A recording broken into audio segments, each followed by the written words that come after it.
Hi అండి, అందరికీ నమస్కారం. నేను మీ Revathi. Welcome to RK kitchen and blogs. ఈరోజు మనం సింపుల్గా టేస్టీగా వెజిటబుల్ పలావ్ ఎలా చేసుకోవాలో చూద్దామా? ఎప్పుడూ ఒకేలా కాకుండా వెజిటబుల్ పలావ్ ఇలా ఒక్కసారి ట్రై చేయండి. టేస్ట్ అయితే చాలా బాగుంటుందండి.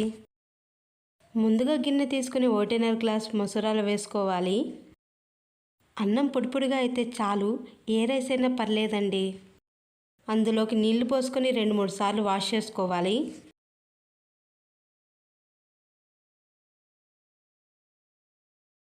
ఇప్పుడు నీళ్లు పోసుకొని మూత పెట్టుకోవాలి. 1/2 అవర్ నానితే సరిపోతుందండి. ముందుగా మిక్సీ జార్ తీసుకుని అందులోకి పచ్చిమిర్చి తీసుకోవాలి. నేను పచ్చిమిర్చి కారం తక్కువ ఉన్నవి తీసుకున్నా. మిరపకాయలు కారం ఎక్కువగా ఉంటే పచ్చిమిర్చి తక్కువగా తీసుకోండి, సరిపోతుంది.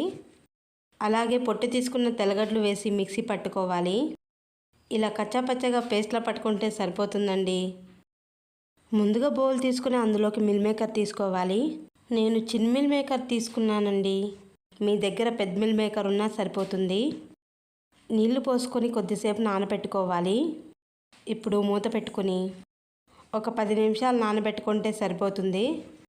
ఇప్పుడు మూత తీసి మిల్ మేకర్ ఆల్మోస్ట్ సాఫ్ట్గా అయిపోయింది.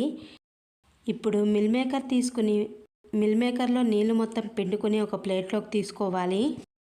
ఇప్పుడు స్టవ్ వెలిగించి స్టవ్ మీద కడాయి పెట్టుకుని కడాయిలోకి ఆయిల్ వేసుకోవాలి.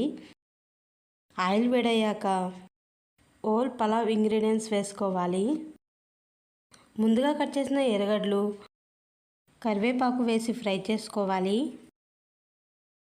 1 స్పూన్ అల్లం వెల్లుల్లి పేస్ట్ వేసుకొని పచ్చివాసన పోయేంత వరకు ఫ్రై చేసుకోవాలి. ఎర్రగడ్డలు కాస్త ఫ్రై అయ్యాక ముందుగా కట్ చేసిన క్యారెట్ ముక్కలు, మీడియం సైజుగా కట్ చేసిన బీన్స్, ఆలు, పచ్చి బఠానీ వేసి ఫ్రై చేసుకోవాలి. వెజిటేబుల్ని కొద్దిసేపు ఫ్రై చేసుకొని ముందుగా మిక్సీ పట్టుకున్న పచ్చిమిర్చి పేస్ట్ని ఇందులోకి వేసుకొని ఫ్రై చేసుకోవాలి. వెజిటేబుల్స్ని బాగా ఫ్రై చేసుకొని మూత పెట్టుకోవాలి. మరో స్టవ్ వెలిగించి స్టవ్ మీద పాత్ర పెట్టుకొని పాత్రలోకి నీళ్లు పోసుకోవాలి. 1.5 గ్లాస్ రైస్కి 3 గ్లాసులు నీళ్లు పోసుకొని మరిగించుకోవాలి. ఇప్పుడు మూత తీసి బాగా కలుపుకోవాలి. ఇప్పుడు ఇందులోకి రుచికి సరిపడ ఉప్పు, కొద్దిగా కారం వేసుకోవాలి. ఎందుకంటే ముందే పచ్చిమిర్చి వేసుకున్నాను కాబట్టి. 1.5 స్పూన్ ధనియాల పౌడర్, చిటికెడు పసుపు వేసుకొని కలుపుకోవాలి. మసాలాలు పచ్చివాసన పోయేంత వరకు ఫ్రై చేసుకోవాలి. ఇప్పుడు ఇందులోకి మిల్ మేకర్ వేసుకొని కలుపుకోవాలి. ఇప్పుడు ఇందులోకి ముందుగా మరిగించుకున్న నీళ్లు వేసుకొని కలుపుకోవాలి. మరుగుతున్న నీళ్ళల్లోకి ముందుగా నానబెట్టుకున్న రైస్ వేసుకొని కలుపుకోవాలి.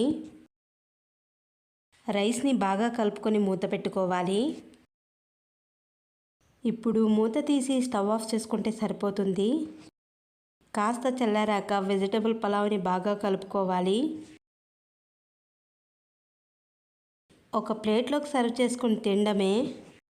అంతేనండి, సింపుల్గా టేస్టీగా వెజిటేబుల్ పలావ్ రెడీ అయిపోయింది.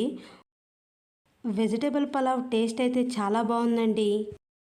ఒక్కసారి మీరు కూడా ట్రై చేసి ఎలా వచ్చిందో కామెంట్ చేయండి. అలాగే ఈ వీడియో నచ్చితే లైక్ చేసి మన ఛానల్ను సబ్స్క్రైబ్ చేసుకోండి friends. Thanks for the watching.